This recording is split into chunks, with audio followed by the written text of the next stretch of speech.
آپ نے حالیہ دنوں میں انٹرنیٹ پر ضرور یہ ویڈیوز دیکھی ہوں گی جن میں کہا جا رہا تھا کہ فجر کے وقت خانہ کعبہ کے اوپر ایک میزائل دیکھا گیا جو خانہ کعبہ کو نشانہ بنانے آ رہا تھا، نعوذ باللہ، اور پھر اسے ہوا ہی میں روک لیا گیا۔ یہ خبر اتنی تیزی سے پھیلی کہ لوگوں کے دل دہل گئی، ہر طرف پریشانی اور خوف کے آثار دکھائی دیے۔ لیکن دوستو، حقیقت وہ نہیں جو ان ویڈیوز میں بتائی جا رہی ہے۔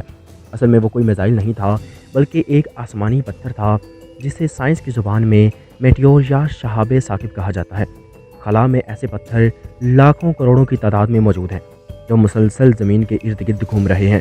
جب ان میں سے کوئی بھی پتھر زمین کے کشش ثقل کی گرفت میں آ کر زمین کے ماحول میں داخل ہوتا ہے تو اتنی تیز رفتار اور ہوا کے شدید دباؤ کی وجہ سے جلنے لگتا ہے۔ یہی جلنے کی روشنی ہمیں زمین سے ایسے دکھائی دیتی ہے جیسے آسمان سے آگ کا گولا یا میزائل آ رہا ہو۔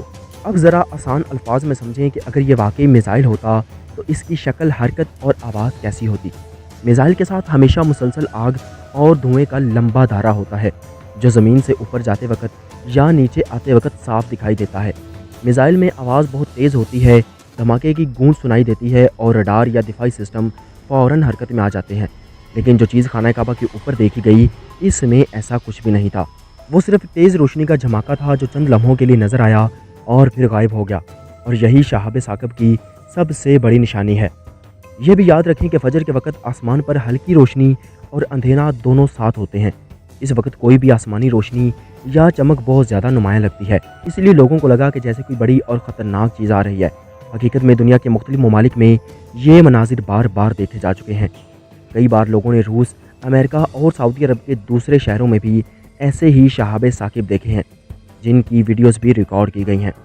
سائنس ہمیں یہ بھی بتاتی ہے کہ جب یہ پتھر زمین کے ماحول میں داخل ہوتے ہیں تو ان کی رفتار اتنی زیادہ ہوتی ہے کہ ہوا کے ساتھ رگڑ کھا کر وہ آگ پکڑ لیتے ہیں اور ایک روشن لکیر چھوڑ جاتے ہیں۔ کبھی کبھار بڑے پتھر اتنی شدت سے جلتے ہیں کہ فضا ہی میں دھماکے سے پھٹ جاتے ہیں اور چھوٹے چھوٹے ٹکڑوں میں تقسیم ہو جاتے ہیں۔ ان کے پھٹنے سے پیدا ہونے والی روشنی دور دور تک دکھائی دیتی ہے۔ لیکن یاد رکھیں، یہ سب ایک قدرتی عمل ہے، یہ کسی میزائل یا حملے کا نتیجہ نہیں ہوتا۔